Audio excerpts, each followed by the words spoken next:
Olá, boa tarde a todos e todas. Vamos lá, eu vou explicar. A gente vai começar aqui um Távola de fim de tarde. Queria dar boa tarde a todos vocês. A gente está aqui na TV 247 e, infelizmente, o Aroeira hoje vai ficar só assistindo a gente nos bastidores. Ele está sem voz, gente. Eu vou fazer ventríloco com ele. Ele vai abrir a boca e eu falo por ele. Então, eu e Miguel vamos tocar aqui. E Aroeira vai, se ele quiser falar alguma coisa, ele escreve aqui e a gente fala em nome dele. Ou então ele pode Aroeira, deitar na sua cama, porque ele precisa de repouso, eu acho que ele precisa descansar. Não fala, não. Eu estou sem voz nenhuma. Não, ele está sem voz. Não pode. Vai descansar, senão daqui a pouco você não consegue nem cantar essa semana. Então, vai preservar a sua voz. E vamos começar aqui, eu e Miguel, e falei com a Daiane se ela quiser depois fazer companhia aqui para a gente. Oi, Daiane, tudo bem? Não nos deixa num triângulo isósceles, né? desequilibrado. É um prazer. Pena que não está o Aroeira. O Aroeira é um querido, um amigo. Pois é, mas a gente entende. O Aroeira não ter voz... Ele nem devia ter entrado aqui, né? Ele não ter voz é um drama, realmente, porque o Aroeira não censura só tem voz, como canta, ele fala e canta, além de desenhar. Então é muito triste. Multifacetado. Mas, Daiane, que bom que você veio, e depois, uma próxima vez, você entra aqui com o Aroeira também, para a gente fazer o nosso Távola, nós três, mais a Dai um dia, quando ela puder. Mas eu queria só anunciar também que já estou de volta ao Rio de Janeiro, já voltei depois de várias semanas em Portugal, estou aqui de volta, fui lá fazer uma exposição, foi ótimo, um sucesso danado, agora eu vou fazer aqui a exposição, enfim, estou super feliz e de volta, é isso aí. Muito bem-vindo. É bom você falar para a gente como é que está a repercussão, né? Porque toda vez que vinha aqui, Regina, alguém do exterior ou que viajava, a gente sempre falava, e aí, como é que está repercutindo esses desmandos do Bolsonaro e tal? Como é que está repercutindo o Lula no mundo lá, né, na Europa? Como é que está repercutindo? Diz aí para a gente também. Não, eu acho que foi a repercussão maior já houve quando ele esteve lá, todas as vezes que ele foi à Europa, quando ele esteve em Portugal e tudo mais.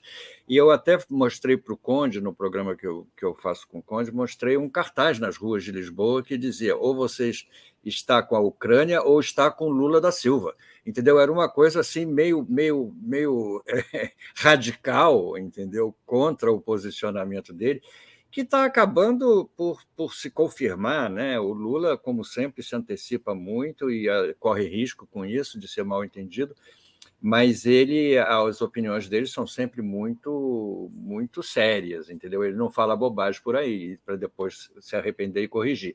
Ele, às vezes, corrige um rumo de certas coisas que ele diz, mas não o conceito, entendeu? Então, a repercussão lá é sempre muito grande, mas ele é muito bem visto sempre. Apesar da reação da direita, ele é muito, muito querido por lá, entendeu? Não há a menor dúvida. Isso mostra também, né, Miguel, que todo mundo está prestando atenção no que o Lula está dizendo, né? Exatamente. Então, as reações são as mais variadas. Agora, esse desse cartaz aí certamente não entendeu a fala do Lula. Não, pois é uma posição muito, muito política e radical, né? Contra o entendimento, entendeu? Enfim. Mas é normal acontecer isso. Deixa eu só, antes da gente continuar aqui, o Nivaldo está perguntando por que o Aroeira está sem voz. O Aroeira está sem voz porque ele pegou uma gripe forte, ele até ia viajou para São Paulo para fazer um show, mas não conseguiu. Não, ele fez. Ele fez, mas ainda talvez por isso que ele tenha piorado. Exatamente. Por isso tenha piorado. Se quiser Se o Aroeira está aqui no bastidor, se quiser falar alguma coisa, escreve para a gente. A gente lê aí o seu. Pode escrever até aqui no chat, né? Que a gente lê aqui para todo mundo. Mas, enfim, hoje nosso tema. Antes de eu começar, aliás, eu queria dar uma nota aqui meio triste, que a gente até já deu aqui no 247, sobre o Zé Celso, que teve um acidente na casa dele hoje. Teve um pequeno incêndio, eu não sei que proporção de incêndio, o aquecedor caiu, pegou fogo na casa, ele está internado com queimaduras muito graves, está entubado, e vamos fazer uma corrente aqui positiva para que ele escape dessa, porque Zé Celso é assim um brasileiro tão importante para a gente, tão importante para as artes, para a cultura, para o pensamento do Brasil, 60% do corpo, olha, de queimadura. E o Zé Celso é uma pessoa que já está debilitado, né, pela própria condição Pela física, idade. pela idade, por tudo mais, entendeu? Agora ainda tem essa infelicidade de acontecer esse acidente, deve estar muito frio em São Paulo, esse aquecedor deve ter acontecido alguma coisa, pelo que eu sei, eu não tive mais informações, entendeu? E é muito grave isso, é muito chato, entendeu? Não, a informação é essa, ele está hospitalizado, o marido dele também, não gravemente, mas inalou fumaça e também está hospitalizado, acho que o cachorro deles também está sendo tratado, enfim, mas ele foi o pior, foi com ele que aconteceu o pior. Então, vamos torcer para que... Força, energia e cuidado com esses aquecedores, né? Eu tenho aquecedor aqui em casa também, e às vezes você vai dormir, está muito frio, aí você liga e vai dormir. E aí ele fica a noite inteira. Como ele puxa muito energia... É perigoso. A energia que ele puxa, você pode pegar tomado, o cabo dele está quente, às vezes, quando ele fica ligado muitas horas. O meu desliga sozinho, mas pode acontecer dele ficar full time. E tem essas coisas. No Brasil, a gente não vai olhando muito, não vai fazendo revisão elétrica. É muito difícil você chamar alguém, até porque é caro, né? Fazer revisão elétrica em casa e tal. Então, é uma faísquinha, uma coisinha besta que pode ocasionar isso. Então, vale chato, também como alerta, né? Além de, enfim, da nossa... para tomar cuidado, porque... enfim, com esses perigos. Então, entrando... a gente usa álcool, né, para também aquecer, tomar muito tem álcool, tem aquecedor a gás, que é perigoso também, que isso é muito comum, tem aquecedor elétrico, que se não tiver, como você falou, um estado de conservação bom, é um risco danado, realmente, no sistema elétrico da casa. Entendeu? Enfim, vamos torcer para que tudo... Vamos torcer para que ele fique bom e Exatamente, que as pessoas tomem cuidado também com esse tipo de coisa. Mas entrando aqui no nosso tema, que é o inelegível, a gente vai mostrar o card daqui a pouco, assim que a Daiane quiser. Não, eu mostro, agora eu voltei, posso reassumir o meu posto de copiloto aqui. Tá bom. Peraí, gente, só um minuto que o Aroeira mandou um recado aqui, dizendo que o show foi ótimo, lotou, deu tudo certo, todo mundo sambou e cantamos inelegível, com a banda mandando o maior som. Então, o show foi ótimo, foi isso.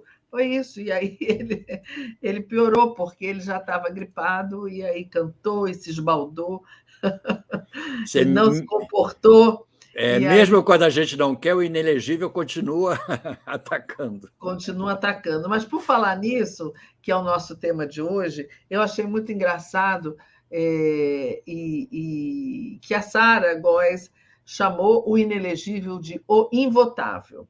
E aí, hoje eu vi um pequeno vídeo gravado com uma fala do reitor da Universidade Federal da Bahia, que ele está fazendo um discurso, eu esqueço o nome dele aqui agora, e ele está dizendo assim, devemos agradecer e queria saudar o prefixo i. Eu fiquei olhando assim, o que é o prefixo i? E aí ele começou, né? Imprestável, inominável, inelegível, insuportável. E aí todo mundo bateu palma, todo mundo foi um delírio, e todo mundo começou a gritar inelegível, inelegível. E é isso, o Brasil, uma boa parte do Brasil está mais leve, né? A gente pode descansar. Eu queria só pedir à Daiane, talvez tenha acontecido alguma coisa que talvez eu não esteja habilitado para compartilhar. Eu não consegui compartilhar o card. Se você... Eu não estou ouvindo você está sem som. Eu vou te habilitar aqui já. Tá, tá. É que eu acho que eu não estou habilitado, que eu tentei aqui e não consegui. Mas, Miguel, você não acha que, nossa, foi uma alegria, né? E a gente Não, viu, não teve, eu até achei que pudesse ter uma reação dos adeptos do inelegível pelo país, algum tipo de reação, manifestação, mas nada aconteceu, né? não, eu acho que não houve mesmo, entendeu? A gente esperava muito mais e não aconteceu, entendeu? Então, eu não sei exatamente. A impressão que eu tenho é que ele está sendo abandonado aos poucos, entendeu? E porque você, a essa altura do campeonato, continuar agarrado ao Bolsonaro é muita falta de visão política, né?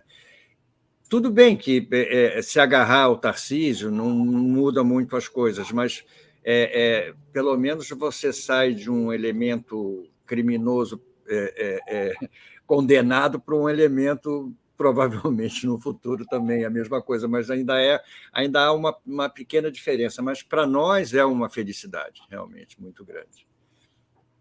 É.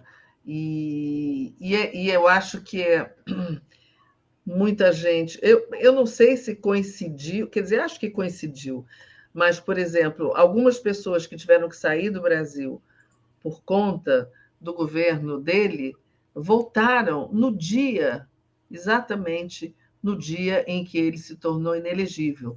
Por exemplo, a Márcia Tiburi, o Jean Willis, voltaram ao Brasil, eles já estão aqui e calhou deles chegarem no dia. Acho que talvez.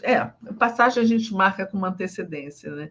Mas calhou deles chegarem aqui no dia dessa decisão, né, do Supremo Tribunal Eleitoral, em que torna ele 8 anos inelegível. Então, vamos ver o que pode acontecer depois desses 8 anos. Eu acho até, né, Daiane, que não.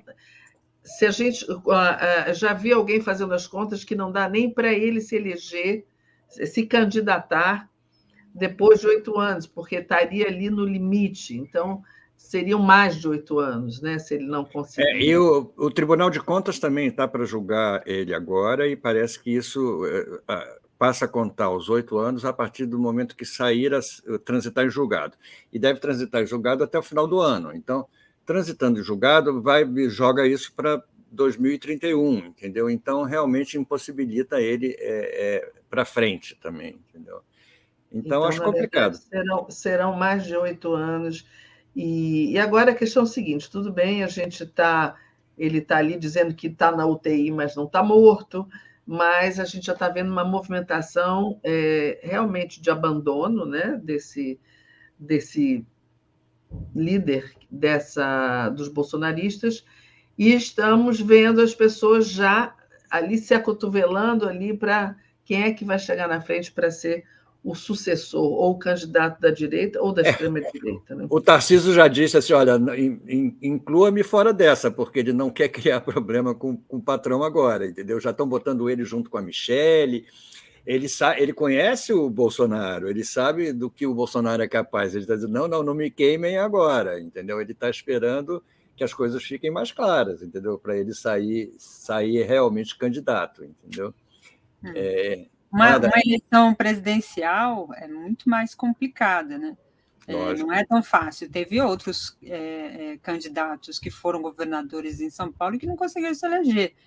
Mesmo até com o Alckmin, quando saiu candidato, tinha um leque de partidos, né, que o apoiavam, tinha basicamente toda a centro-direita estava com o Alckmin. Ele tinha o maior tempo de TV, inclusive, naquele período. Todo mundo falava assim: nossa, tem o maior tempo de TV, maior número de partidos e tal, vai se eleger. E ficou em 4º lugar naquela eleição. Então, nem tudo é tão garantido. É mais garantido ele tentar reeleição, né, com as movimentações que ele pode fazer com as prefeituras, os municípios e tal, do que se alçar a isso. Além disso, acabou de assumir um estrangeiro em São Paulo, né, porque ele é carioca, fluminense, nem de residência, mal sabia onde ficava a sessão em que ele votava. Enfim, tudo isso também vai incorporando ali. Aqui na capital, a gente sabe que ele perdeu. Ele ganhou no interior, mas será que ele consegue manter esse eleitorado do interior? Porque ele veio surfando na onda do Bolsonaro. O Bolsonaro, sem poder, sem cargo, né, sem mandato, só cabo eleitoral ali de imagem, será que o bolsonarismo consegue permanecer? A extrema-direita a gente sabe que sim, porque ela veio desde o lavajatismo, mas será que o bolsonarismo consegue permanecer? Bolsonaro, com tantos processos a responder, vai ficando desgastado. Aí tem uma hora que é melhor sair de cena do que ficar em cena, né? Porque senão vira... Não adianta mostrar a barriga para ninguém, que ninguém vai ter dó de Bolsonaro. E como você falou aí, Daiane... Esse negócio de mostrar a barriga, que coisa mais patética, né? Não, horrível aquilo é horrível. E a eleição presidencial do Bolsonaro foi um fenômeno que a gente ainda vai levar muito tempo estudando para entender exatamente o que aconteceu. O fenômeno da direita é outro, mas ele é mais diluído. Você não pode dizer que o que aconteceu para eleger o Bolsonaro vai acontecer para eleger o Tarcísio, mas não pode mesmo, entendeu? Porque é outra pessoa, é outra figura política, é outro histórico, é outro momento político do Brasil. Então, e ele deve saber disso. Se ele não sabe disso, alguém deve estar dizendo para ele, olha, não bota a bunda de fora agora, porque você pode levar um susto, entendeu? Então, eu acho que ele está certo. Eu acho que, no fundo, talvez ele esteja até aliviado, porque várias vezes durante o governo dele ele dizia: eu quero ir para casa, eu não quero. Lembra? Vocês lembram disso? Que ele dizia que não queria mais. Ele não gosta de trabalhar, né? Ele, durante todos esses anos em que ele foi deputado, ele trabalhou muito pouco, a gente sabe disso, não apresentava nenhum projeto, não governou nesses 4 anos, a gente teve um desgoverno total, mas mais que, além de desgoverno, uma falta de governo. E agora a gente está vendo a diferença. Todo dia tem alguma novidade, ou dos ministérios, ou do Lula, ou, sabe, ontem mesmo foi votada essa lei, foi mandada e foi votada a lei que determina que homens e mulheres tenham salários iguais. A gente está vendo as coisas acontecendo, quer dizer, as pessoas estão trabalhando, né? Tanto os ministros quanto o pessoal do executivo, enfim, está acontecendo coisas. E eu acho que isso que a Daiane falou, será que o bolsonarismo sobrevive? Eu não sei, eu acho que o Bolsonaro, ele agregou tudo de ruim que podia ter, e é uma pessoa popular no meio dessas pessoas que se identificam com ele, que pensam como ele, que gostam dessa grosseria, que são assim também e admiram isso, acho engraçado. Tem muita gente assim, né? Muita gente machista, misógina, racista, ele representa essas pessoas. Não sei se teria outra pessoa, porque mesmo você vendo pessoas da extrema-direita em outros lugares do mundo, ele juntou tanta coisa nele de ruim que a própria direita, extrema-direita francesa, a Marine Le Pen, disse que não tinha diálogo com Bolsonaro, porque ele era um pouco demais. Então, não sei. Até a Marine Le Pen, para você ver. Até a Marine Le Pen. Ela disse: não, esse aí não quero me juntar a esse, porque vai pegar mal, né? Então, eu não sei, e por ele ser o resumo de tudo isso, é que ele talvez tenha ganho as eleições, porque ele, né? Então, não sei que outra pessoa no Brasil pode ter essa síntese, né? Eu acho que Tarcísio não, mesmo a Michelle, eu acho ela perigosa, mas não sei, é diferente. Mas ela não tem preparo nenhum, ela é completamente... eu não sei exatamente o que ela tem a oferecer. Ele também não tinha, né? Ele também não tinha, mas ele tinha um histórico de militar, entendeu? Pode colocar o card assim mesmo, entendeu? Só para as pessoas verem. Eu não consegui, realmente. Eu teria que sair do programa para entrar de novo, para poder me habilitar. Semana que vem a gente resolve isso. Mas a questão nessa viagem que eu fiz agora, eu pude ver, confirmar, constatar que realmente a direita lá cresceu muito. Na França, na Itália, principalmente, em Portugal, está o tempo todo criando problema. Mas é uma direita que vive, e a ela interessa viver sob esse guarda-chuva democrático. Não interessa radicalizar, não interessa dar golpe de Estado, não interessa... Isso não faz parte do projeto. Faz parte toda a ideologia semifascista, fascista deles, interessa. Mas eles acham que isso pode sobreviver aos limites da democracia. Mas o Bolsonaro não, o Bolsonaro tá fora disso. Tanto é que o Lula foi à Itália e encontrou com a primeira-ministra lá e conversaram politicamente e tudo bem, entendeu? Então, é diferente, porque o que nós vivemos aqui, o que nós inauguramos aqui foi essa direita selvagem, essa direita realmente antidemocrática por excelência, entendeu? Então, isso é que fez a grande diferença, eu acho. Olha só, o Nivaldo está trazendo aqui uma questão, antes da gente começar a passar as charges, ele está assim, deveras, porque eu acho que eu falei que muita coisa está acontecendo nesse governo. Ele falou, as cotas para negros vão subir de 20% para 45%, deficientes vai para 6%, e terá cotas para trans, para índios e quilombolas. Por que o 247 não está discutindo essa belíssima novidade? Eu acho que está sim. Eu acho que as pessoas aqui têm falado sobre isso. Eu acho também que esse canal que o Lula agora está usando toda terça-feira para falar com o seu público é um lugar bom também para ele trazer essas novidades todas, que todas as coisas positivas e dentro do campo progressista que o governo está fazendo. E acho que estamos trazendo aqui também. Até uma boa, o Nivaldo dar esse toque assim, para a gente trazer mais as coisas importantes. E, curiosamente, né, Regina, foi o que a Suprema Corte Americana votou agora, justamente um projeto contrário a isso. Contrário. É um projeto que limita o sistema de cotas, que lá não chama igual, mas, enfim, na essência é a mesma coisa, essa diferenciação para as pessoas mais pobres, as pessoas negras, as pessoas indígenas e tudo mais, nos concursos, entendeu? A Suprema Corte derrubou. Só que nos Estados Unidos é diferente, cada estado tem a sua lei própria, eu não sei como é que isso vai funcionar no frigir dos ovos. De qualquer forma, é um fato importante que a Suprema Corte americana tenha derrubado, que é conservadora, que é uma Suprema Corte absolutamente trumpista e reacionária, tenha votado isso, entendeu? De qualquer forma, é muito interessante que o Brasil esteja vivendo o oposto, né, no momento que nós temos um governo progressista, entendeu? Se a derrota do Bolsonaro não tivesse acontecido, teria indicação de um ministro, já teria um peso importante, na sequência mais um, e isso deixaria ali a condição muito mais difícil. Né?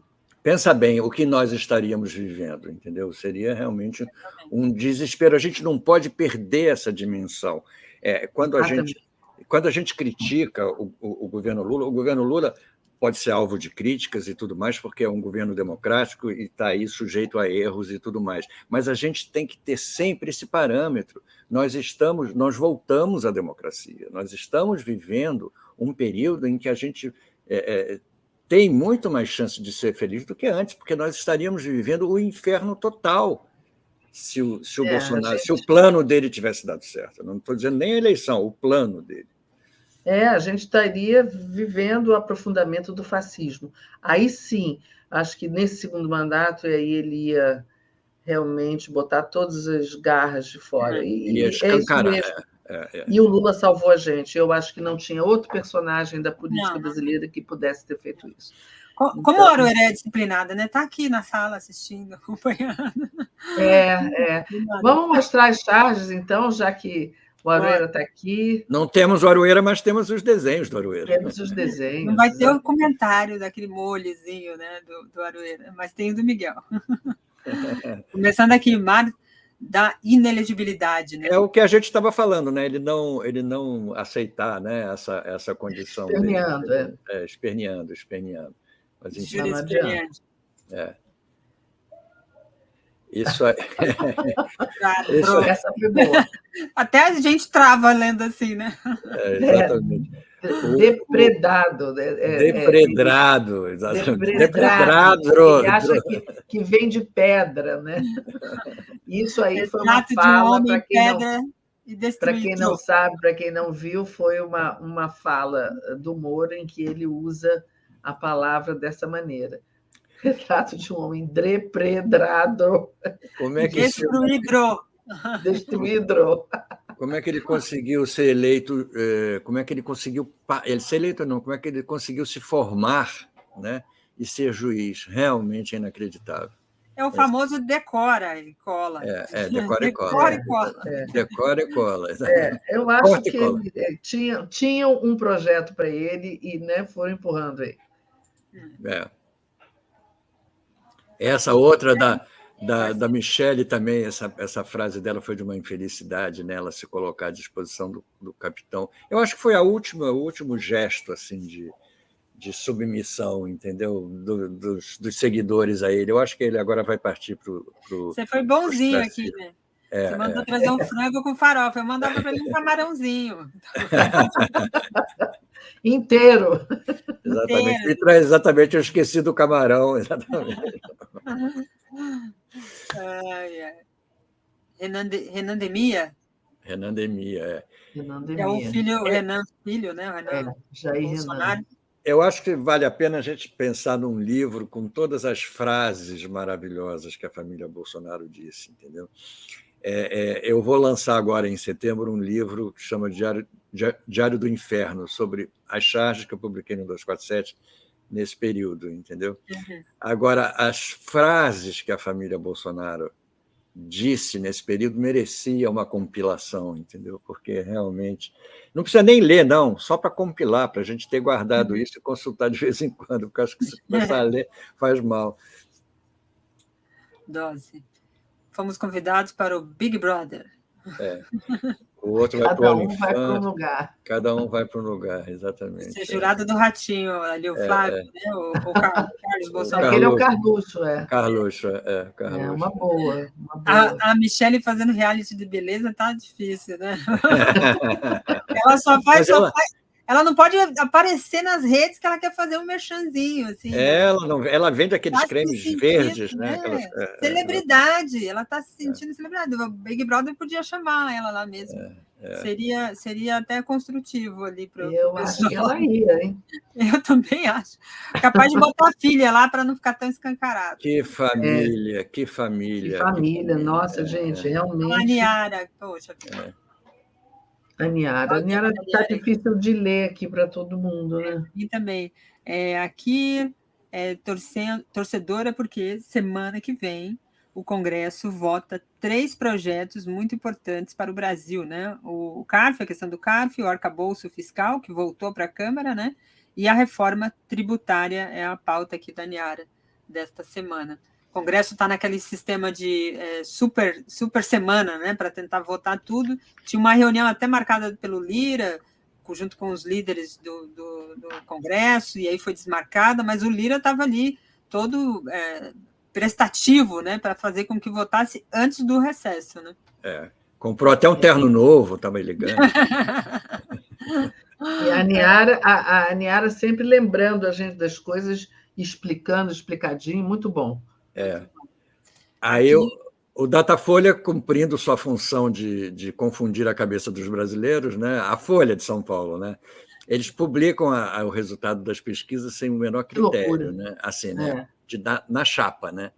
Então a gente imagina a coisa assim, né?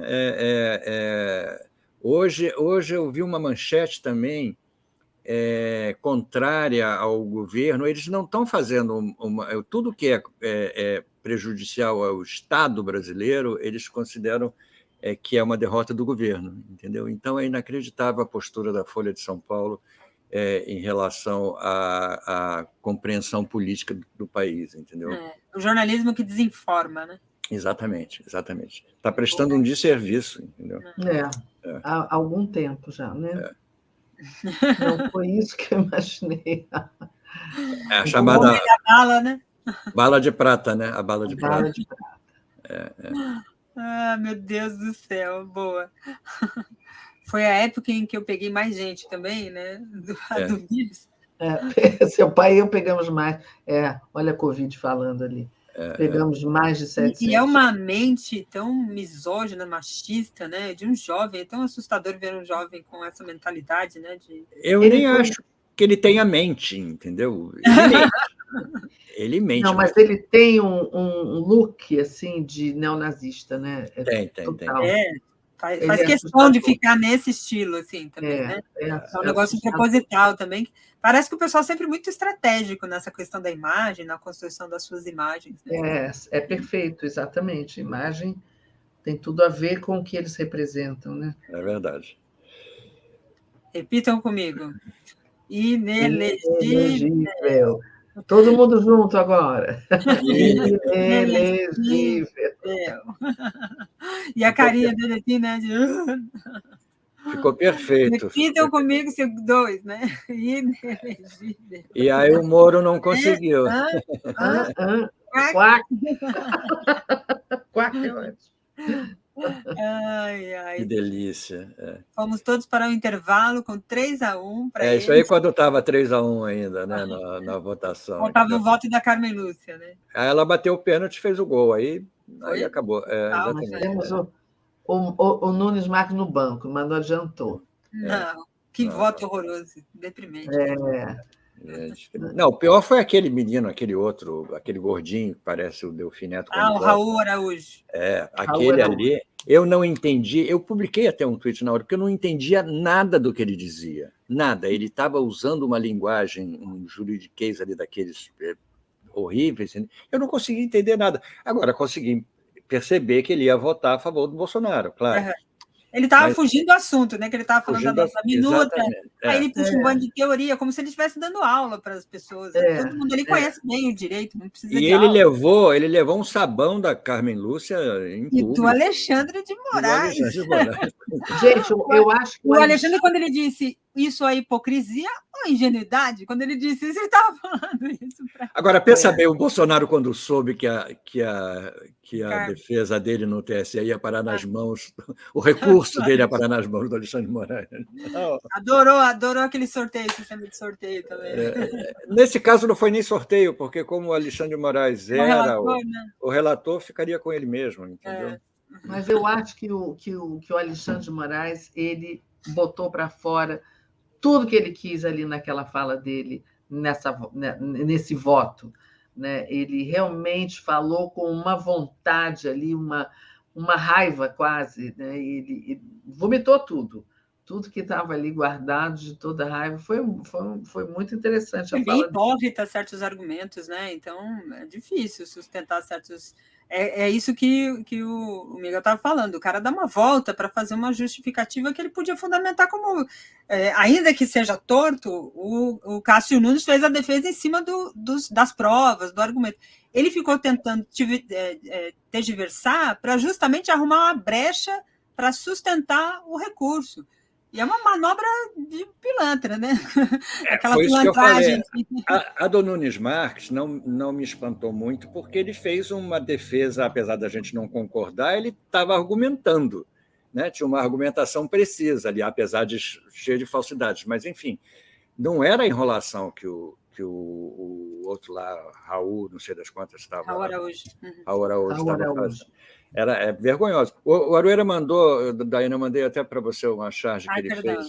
Eu acho que vai entrar hoje aí. É sobre o tal pastor lá nos Estados Unidos que andou desejando a morte para os... O pastor da Lagoinha. Da Lagoinha. Eu não sabia que ele estava nos Estados Unidos. A igreja dele é lá? Ele tem uma... Em Orlando, ele tem uma igreja lá. Mas para brasileiros... Ele está lá em português, né? Reúne bastante gente lá, 5 mil aí os cultos dele. Que coisa horrorosa. Quem foi que pediu a prisão dele? Ministério Público. Já pediram a prisão dele, pediram, exatamente. O Contarato pediu, né? Teve ação também da Erika Hilton, teve uma ação de diversos parlamentares aí, dizendo que ele deveria ser. Se pudesse, Deus mataria a população. É exatamente isso. Eu acho que a gente não pode deixar passar isso, entendeu? Não, do jeito nenhum. tem que ficar em cima mesmo, entendeu? Isso não é opinião, isso é criminoso. Não, isso é criminoso, é criminoso. Está na Constituição, está no Código Penal, entendeu? E não pode deixar essas coisas passarem. Senão vira. Isso é o que havia antes, isso é o que aconteceria se o plano do Bolsonaro tivesse dado certo. Eu não digo que a eleição não, porque aquilo ali era um plano. Era um plano com injeção de dinheiro ilegal, com disparo de fake news, com tudo. Não era uma concorrência eleitoral justa, era um plano. Só que o Lula ganhou. Não esqueceram de combinar com o Lula. Agora, será que ele, tendo falado lá nos Estados Unidos, ele pode ser processado aqui pelo que ele disse lá? Pode, claro, eu acho que pode. Nas redes dele, né? As redes dele estão aqui. Estão aqui, exatamente, não foi... Exatamente, repercutiu aqui nas redes, então ele pode sim. Agora, a Regina falou do inelegível, eu cacei o vídeo aqui e vou botar, tá bom? Tá bom. Do reitor? Professor, do reitor lá da Universidade Federal Sensacional, da Bahia. Bora assistir. O meu último registro é de agradecimento à língua portuguesa. Ué, cortou. Não entrou aqui? Ou entrou? Para mim não entrou uma parte. O meu último registro é de agradecimento à língua portuguesa, que nos ofereceu um prefixo que desde ontem alegra com cores solares a vida brasileira. O prefixo "i".